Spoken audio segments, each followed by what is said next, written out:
of some minerals. You want to see what that looks like? It's top secret. Let's take a look. These didn't survive the frost, unfortunately. So some of the strawberries didn't have the mixture, and some of them did have the mixture.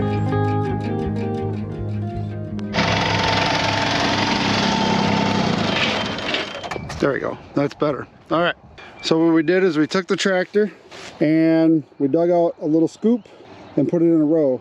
Behind that, we dumped a row of wood chips. Then we'll dump a row of wood chips over here and cover the top. Basically, guys, I got to get this stuff in the ground.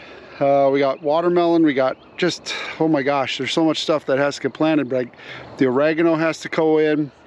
We're gonna have a nice week this week and potential for rain, which is good.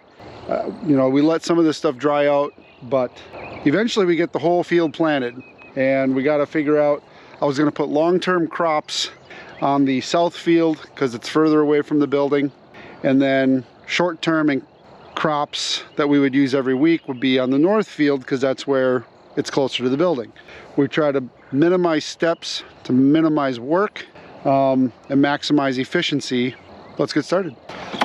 So we did compost our watermelon and squash. These didn't survive the frost, unfortunately. So we'll compost those into the next bed. Yeah, it's been kind of a bummer trying to figure out, you know, I think we've learned the hard lesson now that you basically, until fake spring is over, you have to plant everything under tunnels in Arkansas. The fall springs here are pretty severe. Like up in Wisconsin, a fall summer or fall spring wasn't like down here, it's like 80 degrees and then it'll be 30. I haven't experienced that wide of a temperature shift, so I fell for that trap. Plus we started stuff really early, anticipating we would have the tunnels up, and then we couldn't get the tunnels up. So you live, you learn. I'm gonna make some more cool guy mixture of some minerals. You want to see what that looks like? It's top secret. Let's take a look. All right, so here's gonna be the concoction that we're putting together. We're mixing a few different mind minerals. So this is Ida-Grow. So we have some Ida-Grow, then Agromand,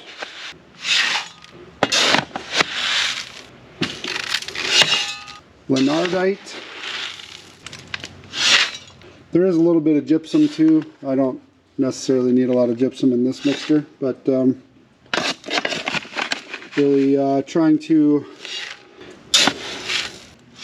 throw a little bit of this in to every planting to beef stuff up. Some of these minerals you can't really get, so we're trying to use them sparingly and experiment. I did this mixture with the strawberries that I just planted the other day. So some of the strawberries didn't have the mixture and some of them did have the mixture. So we'll see, you know, as you do experiments, you got to have a control group. And I mean, look at this, with the frost took out some of these beans. Got to plant more, I guess. Took out some of the peas too, which is surprising. Took out all of the tomatoes, but I didn't plant all the tomatoes, so I replanted them now. Took out all the cucumbers, took out all the watermelon. Go. What was I thinking? The natives here, they're like, don't plant yet. Don't do it. I did it, and I regretted it. All right, so let's get some minerals and peppers in the ground.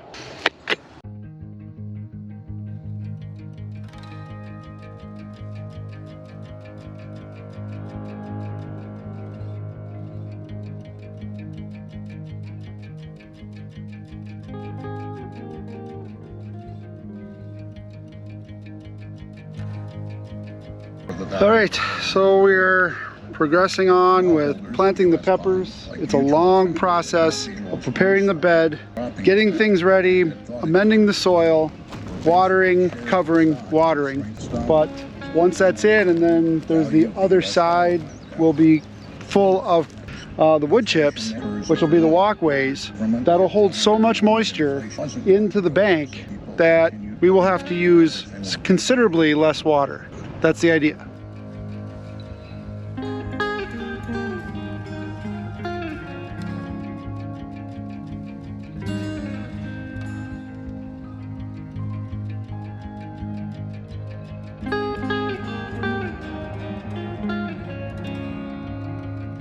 Well, we had to cut it short. Pop-up storm came up. Temperature dropped about 10 degrees. And we got a nice shelf cloud here. It's gonna pack a wallop, and it just popped up out of nowhere. Welcome back to the channel. Sorry, you were a little dirty. There we go. Oh, I guess it's good. Some hair. I don't like hair. Okay, there we go. Hey, welcome to the back roads. In this little video, we are continuing to plant our garden, and I wanted to show you how we're doing our raised rows and quasi back to Eden wood chipping method-ish. So here's kind of an example of the wood chips. I made this row too big, so I put 2 rows of wood chips. These chips have leaf material in them, okay? So these are like a hot compost wood chip, not a store-bought dry only wood chip. This has greens and browns mixed in it. So when this gets wet, it gets hot.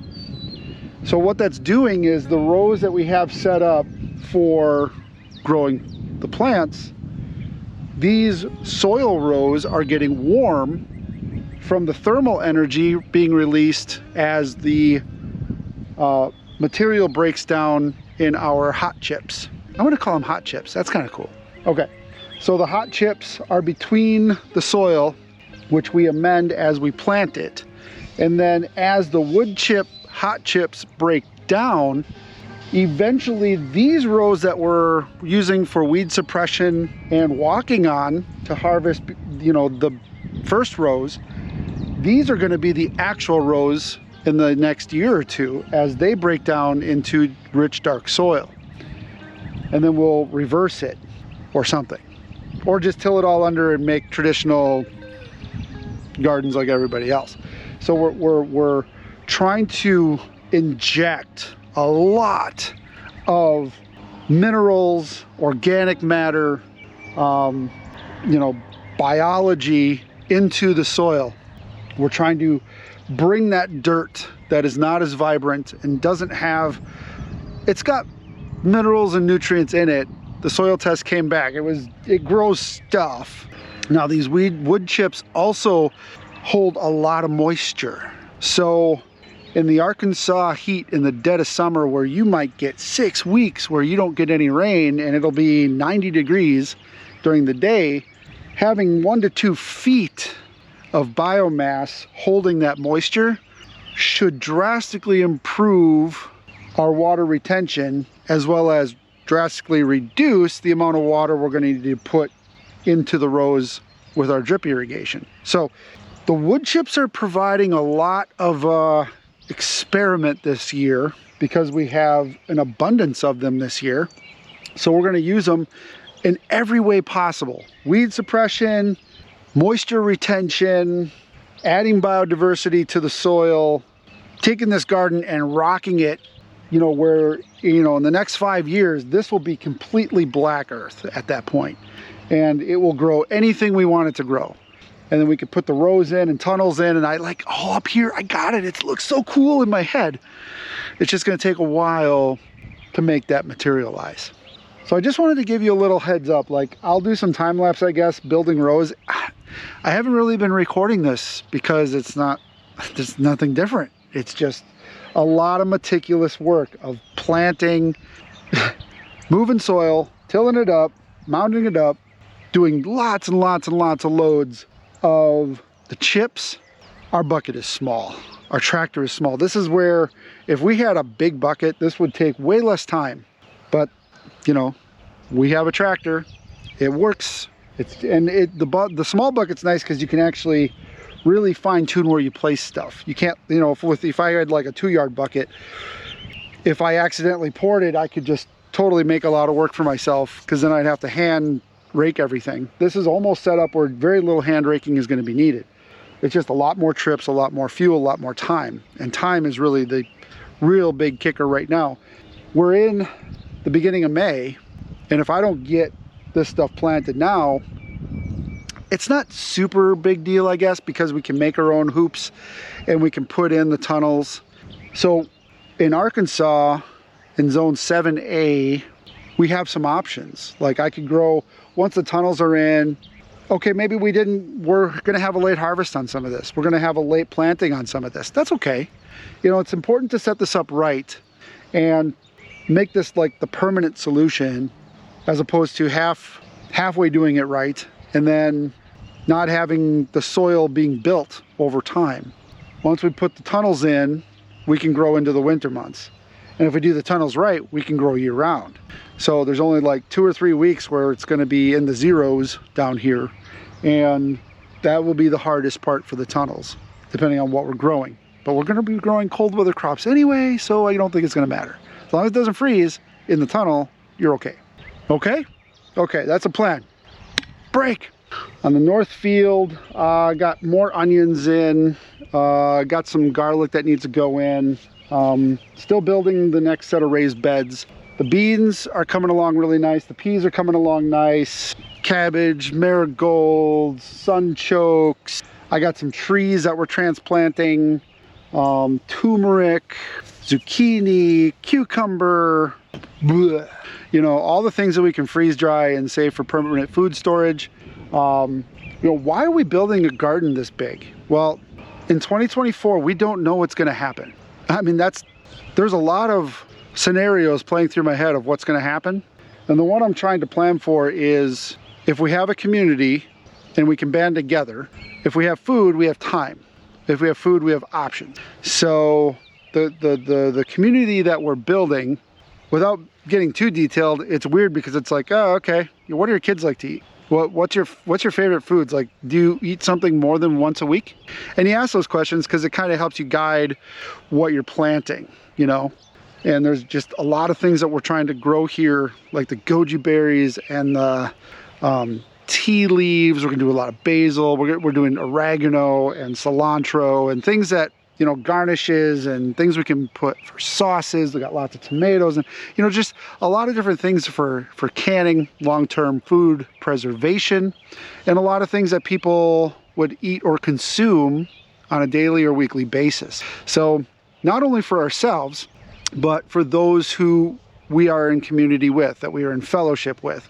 So, and it's risky showing everybody this, no doubt, no doubt. And that's another concern people have wanted me to address. So OPSEC, operational security, most of your prepper channels don't show their gardens because that's a risk to them, their family and their community, because somebody could come in and take their stuff because they see it on film. What you don't know about what we're doing here is this isn't the permanent location. Consider this little 5-acre property the template. It could be used as a convoy location in the event something really bad happens, but this is not a probable long-term solution location. It doesn't have the running water, it's too close to population base, etc., etc. So we're building this as a learning facility, as a place to do videos and such without exposing the properties where we would likely end up should we have to hunker down for a few weeks, a few months, or even a few years. We could bring the entire group in here, we could load up most of this stuff, the seeds, all the supplies, and be out of here in hours. And whatever's left, well, I mean, if the city's burning, this place is burning too, I guess, because it's not that far out of the city. There's just too many people. Too many people who don't plan, too many people who don't prep. You know, unfortunately, if you know enough about history and human nature, when people start starving, they do bad things. When they try to prevent their family from starving, when they watch their kids going to skin and bones, it changes people to do things they wouldn't otherwise do. And if you don't understand that, that puts you at risk. I understand that. Most of the people I hang out with understand. And while we don't want to dwell on that, we want to prepare for that. So yeah, this location would not work as a hunker down. This is a temporary place no matter what we say. But it's a good place to learn. So we'll show you this place. Okay, now you know. Back here we have our potatoes growing through the wood chips. Again, these are hot chips, which is kind of risky. These are more dry. There's not as much leaf material in these, so I felt okay. You know, if these got hot, it could kill these plants. So these are more wood chippy and less hot chips. and they're working really good. We put a little bit of soil, if you remember from previous videos, we did have, you know, a little bit of soil mound for the potato starter, and then we put probably a foot of or two of wood chips. And the reds, the whites, the Yukon golds, every one of these wood chips have had success. And we did make some rows that are a little bit shorter and a little bit longer. And then we do have the comfrey. That was the first thing we planted when we got here, and that's all coming back like gangbusters. So eventually, once the comfrey is really taken off, we'll then start making our compost heap. You want to stick around, you want to subscribe to this channel. We're going to show you how to do all of this stuff, whether it's on a small scale or a large scale. You can make a sustainable homestead on a lot smaller acres than you think. You just got to have the right timing, the right tools, the right stuff, and the right community. But yeah, potatoes, there's gonna be a lot of them, and you can freeze dry potatoes. I'm starting to see some potato bugs, so that's not cool. We got a treat for that. Diatomaceous earth, that kind of stuff. You gotta stay on top of it, or it can take out your whole crop. We're coming into bug season. We're coming into cicada season. But so far, listen, no cicadas. That's not gonna last too much longer, but for now, the birds are chirping, the squirrels are merry. Well, the squirrels are left. All right, let's go. Vineyard, yeah, still trying to figure out where to put that, but grapevines are hanging out. We got, you know, a few different varieties here. We do have, you can see them, raspberries, blackberries, that kind of stuff. We do have our blueberries, elderberries, they're all doing fine. I did start putting the vermiculture compost totes in hot chip mounds to kind of keep them from getting too hot from the sun. The in-ground vermiculture system, I'd like to try that. I think that's got merit. Do a little update on the chicken tractor. Everything's working fine. We move it every day. The birds are getting quite large. They're happy and healthy. We upgraded their watering and food dishes. Everything is off the ground now, so I could pick this up and move it. Even with them outside, I tried that once yesterday or 2 days ago, and that was fun. They had no idea the ground was moving underneath them, and they figured I was going slow, of course, but that was purely entertainment for me, I guess. But the coop's holding up, wheels are holding up, axles are holding up, wood's holding up, and moving them every day. You know, I try to put them on some clovers and some stuff. So far, they're doing good. So the door right here, what I'm gonna do, this isn't enough room for 12 birds, and we're gonna probably get rid of a few of the roosters. For right now, I wanna get some poultry netting, and once I move it, I'll move, and maybe move the coop less, you know, maybe like once a week instead of every day. It's really tough because the hitch on the tractor is the only thing that can pick this up, but I got a till making the rows every day. So I gotta constantly take the tiller on and off, which isn't a huge deal. I've gotten pretty good at it, but it's just, more things to do. If I can move the coop just once a week, you know, they got deep litter in the coop. You know, they don't have food or water in the coop at night, so they're not putting as many droppings in the coop. So yeah, they're doing very, very well. Blueberries are doing blueberry things. They're blueberrying. We'll have a decent harvest this year for the few plants we have. We got way more blueberries ordered. We got hundreds of strawberries ordered. We got some strawberries planted, but we ordered things a little late. We ordered in December, and that's no good. You got to order way into the fall to actually have a decent chance of having stuff for early spring. Now we know. So update on the fruit trees. Everything's blooming, blossoming, working. Want to put the tree huggers on every one of these. I took the lines off, which is kind of dangerous now that it's storm season, but I got a few more. You know, every week we just buy 1 or 2 more and do that way. But I got to trim some of these out and put the learning branch holders down for the fruit trees. I should have pruned some of this stuff. It's a little late now, but I mean, some of it was pruned, some of it wasn't. And then we're also working on the fence line. I'm taking out trees as I can to put the electric line in. Bamboos are going good. There's entirely too much grass. Entirely too much grass. Guys and gals, look at this grass. Look at this. This is a total waste of time and fuel. If I had this all partitioned off into pasture, we could have livestock in here grazing and rotational grazing, building the soil, you know, doing the mowing and that kind of stuff. It's just we're not there yet, but we're getting there. But the goal would be to like maybe use the lawnmower on the front ditch and maybe just at the edges of the driveway and the edges of the garden. Maybe back by the fire ring in places where we have people, but we want to stop mowing grass. We want to get rid of grass. We need to be like planting things. This should be like an orchard and a vineyard and, you know, animals up here and that kind of stuff. They're just, grass is a waste of space. Waste of space. Well, that's the end of that video. I got more stuff and I just don't want to put it into the video because we're already at 20 minutes. What the? Anyway, if you like this content, like, share, subscribe. We'll see you in the next video, which I'm already editing. You don't want to miss it. There's a lot of cool stuff.